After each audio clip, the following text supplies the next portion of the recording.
So yo, good day everyone. Welcome to another video dito sa Man Cannot Ride. At ito yung series of videos na ginagawa ko tungkol sa bike check. Again, ang bike check ay hindi yung nagmamayabang ng mga piyesa ng bike ha. So, bike check, chine-check natin yung motor before every ride. Nakagawa na ako ng tungkol sa chain slack at saka tungkol sa tire pressures. Ngayon naman, i-check natin yung controls. Pagdating sa controls, meron tayong, tingnan natin, ano ba yung mga controls ng motor natin. So meron tayong front brake. Ayan. Meron tayong front brake. Meron tayong clutch. Okay. Front brake. At meron tayong boom yun. Meron tayong rear brake. And of course, meron tayong steering. Okay. Alright. Meron tayong steering. By the way, hindi ko to motor. Hindi ko rin to motor. Pinapakita ko lang sa inyo. This is my bike. Clutch, steering, and then the brakes, shifters. Yan yung mga controls natin sa motor natin, di ba?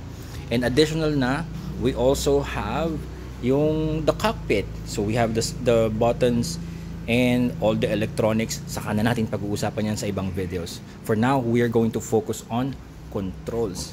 Now, first thing, let's check yung clutch muna. Okay, ang mahalaga sa clutch is you know how to set the free play.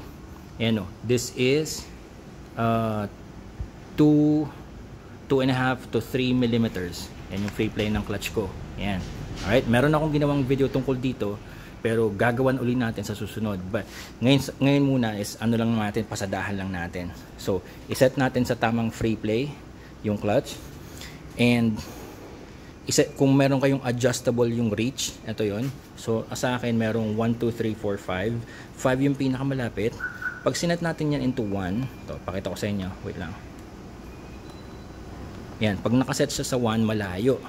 Malayo yung reach. Yan, pag sinet sa 5, yon, mas malapit na yung reach. So depende yan sa kung gaano kahaba yung mga daliri natin, kung gaano kalaki yung kamay natin. So napakagandang merong adjustable lever, clutch lever. Yung reach ha, yung reach. Kasi ito lagi naman tong adjustable eh, di ba? Okay. So dito sa XSR, we have a different adjuster kasi ano siya, yung ratchet type. Ayan, meron siyang tumutunog siya. Yan oh, wala siyang yan. All right. Now, so adjust the free play and then adjust the reach if possible. And pakiramdaman natin kung meron siyang tinatawag na clingy attitude. Hindi, kung meron siyang binding. Ayan. Yung binding na yan, mararamdaman natin, actually maririnig din natin yan eh. O ito medyo merong langit-ngit ng spring bed. Okay, wait. Sorry. Rated PG. Okay.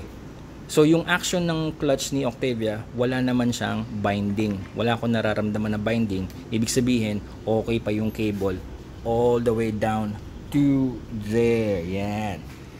Ang naririnig kong langit-ngit ay ito, yung nandito sa bolts.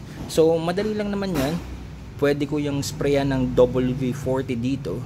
Ayan, para lang medyo lumuwag-luwag. Or kung sisipagin ako, pwede kong baklasin yan, lilinisan ko, baka madumi. Pero right now, kakalinis ko lang kasi nito. Sa tingin ko, kaya lang to yan, lumangalangit-ngit kasi baka kulang lang sa lubrication. Kasi nung last time, hindi ko to nalagyan ng grasa, yung bolt na yan. Nilalagyan ko yan ng grasa para lang hindi ko marinig yung anong yun, yung langit-ngit na yun. Or baka naman sa housing, depende yan, depende. Etong isa, yan, maganda pa yung play nito. Now, FYI na lang ito, para na lang sa mga interesado, yung tigas o yung lambot ng clutch, yan ay primarily ang pinakamalaking factor dyan ay yung clutch springs na nandito sa loob. Meron niyang minsan 5, minsan 6, depende sa motor. Yung mga clutch springs na yun yung nagpe-press dun sa parts ng clutch. Saka natin pag-uusapan yung clutch. Yun yung primary o yun yung biggest factor kung bakit ang clutch ay matigas or bakit ang iba ay malambot. Ang iba pa, Depende yan kung meron tinatawag na clutch assist or slipper clutch. Kasi pag naka-slipper clutch or clutch assist, tulad nitong XSR 900, meron siyang slipper clutch. May kakaiba siyang mechanism or iba yung kanyang design, kaya siya ay malambot compared to my bike na walang clutch, walang slipper clutch or clutch assist. Magkaiba nga pala ang slipper clutch at saka ang clutch assist, ha? Magkaiba, saka natin pag-usapan sa ibang videos yun. So yun lang, no? Check natin yung free plate saka yung reach at saka kung siya ay smooth ang action. Now for the front brakes, another control, visual inspection lang muna. Tingnan natin yung fluid, oh. Medyo dumidilim na. So, pwede ko nang i-consider na mag-bleed o magpalit ng brake fluid. Tingnan natin yung action. Action is good. Walang sumasabit dun sa pinaka pivot bolt. Madali lang yan. WD-40 lang yan or babaklasin, lilinisin. Ayan. Tapos itong front brake lever ni Octavia, meron siyang adjustable reach. Okay, tulad nung sa XSR, tulad din nung sa Vulcan. Ayan. Ang pinakamahalaga dito, pakiramdaman natin, is, kasi ito ha, ang iba kasi, chine-check nila kung gumagana ba yung preno. Which is, gumagana naman talaga. Maliban na lang kung walang brake pads yan, or hindi nakakabit yung caliper, hindi gagana yung preno. Ang pinakamahalaga dito, pakiramdaman natin. Una muna, ito. Meron bang brake drag? Wala. Kasi nakikita nyo naman, nag-free wheel yung front tire. Meron ba ako naririnig na parang yung gumaganon? Meron kaunti. Kasi nung isang araw, kagagaling ko lang sa isang heavy ride na medyo heavy braking ako ng heavy braking. So, mukhang dapat kong linisin yung brake pads. Saka na natin pag-uusapan sa maintenance videos yan, yung paglilinis ng brake pads. So right now, wala siyang brake drag. So okay yung setup natin, gumagana yung preno. Yan, gumagana, di ba? Ang pakikiramdaman natin dito for checking controls is yung bang brake feel ay malambot, mushy.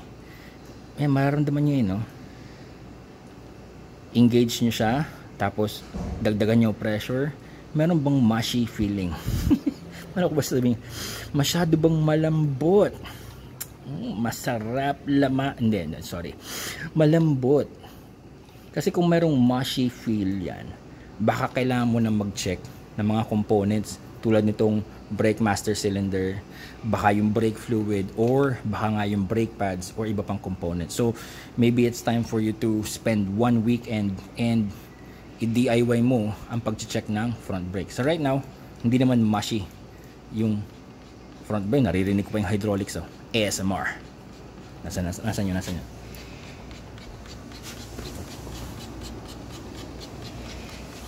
Nandito yun sa ABS module. And the last control, hindi pa pala last control. Okay, rear brakes, ganun din yan, check natin. Ito, medyo mahirap siyang i-free wheel kasi mayroon siyang friction sa kadena. I-atras natin, yan, yan. Wala naman siyang brake drag at makikita mo yan dito sa brake pads. So visual inspection. Nga pala, bago ko malimutan, during visual inspection, i-check nyo kung may leak. Yun lang naman yun, i-check nyo kung may leak. Ang ginagawa ko, hinahawakan ko yan kung nagdudumi yung kamay ko. Okay, so wala. Check nyo kung may leak. Kung may leak dito sa ABS module, wala naman, visual inspection, di ba? Wala rin siyang brake drag. And of course, ayan, tingnan natin yung brake feel. Mushy rin ba? Ayan, so hindi naman. So that's it. And then the last one is the shifter. I recommend that kung meron kayong paddock stand, i-try nyo lang to one time, i-on nyo yung motor. Hindi natin gagawin ngayon kasi marami pang tulog na lasing. I-on nyo yung motor, paandarin nyo yung bike, go through the gears na nakaangat yung motor.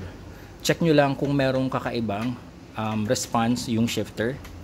The best thing about shifters is that you can adjust the shifters. Ito, in this case, pwede ko itong i-adjust. Kung gaano kalalim o kung gaano kababaw yung shifter, depende dun sa angulo ng paa. My suggestion is, i-adjust nyo yun na yung shifter, kapag susungkitin nyo na, wait lang, bigyan natin ng magandang representation, kamote representation. Yan. Ang maganda dito is kapag susungkitin nyo na, hindi masyadong yung nag-overbend yung paa. Yan. Pag sinusungkit nyo for upshift. Or kapag tatapakan nyo, yung paa nyo ay hindi ang tawag ito? At ito pala ay hyperextend at saka hyperbend. Yan. Isipin nyo na lang dito yung binti ko. Kumbaga yan ay 90 degrees, di ba? 90 degrees. Ngayon, kung kailangan yung itaas masyado yung paa nyo bago kayo mag-shift, consider yung ibaba yung shifter.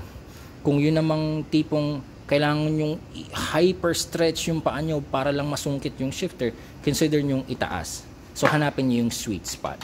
So, sa lahat ng pagkakataon, mayroon talagang sweet spot. Yan. Or yung tinatawag na G-spot. Anyway. So, that's it. The shifter, the rear brakes, the front brake, the clutch. Yan yung mga controls natin sa motor.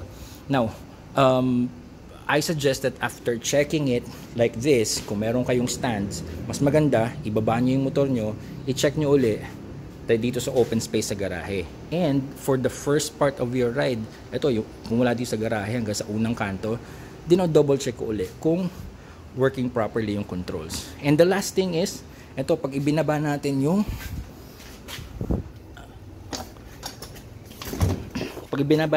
front, ito, mas magandang gawin to kapag rolling na yung motor is you check the steering. Now, sa steering, okay, bigyan ko lang kayo ng counting terms. So, steering, check nyo yung full lock to the right. Ibig sabihin ng full lock, ibig sabihin, sinagad nyo lang yung steering. Full lock to the right and full lock to the left. Mararamdaman nyo kung merong binding, kung merong tunog, lagutok. Yun yung senyales na merong kakaiba sa steering nyo.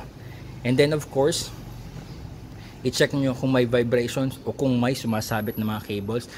We will discuss that in another bike check video kung saan i-demo natin yung bike check dun sa first 500 meters of your ride. Kasi mahalaga yun. Yung first 500 meters of your ride, napakahalaga nun para ma-ensure that we are safe dun sa ride na yun. And then we are BSR, Better Safer Riders. Kasi meron tayong KSA, and that is Knowledge, Skills, and Attitude. So that's it. Thank you so much for watching this video. Marami akong nilalabas ng ganitong video. Patatlo na to. So tingnan nyo na lang sa uploads. Alright? I will see you on the next one. And I will see you on the road. Kaya ako nakaganito dahil ako ay kating-kating ng mag-ride ulit. January 1, start the new year right with a ride.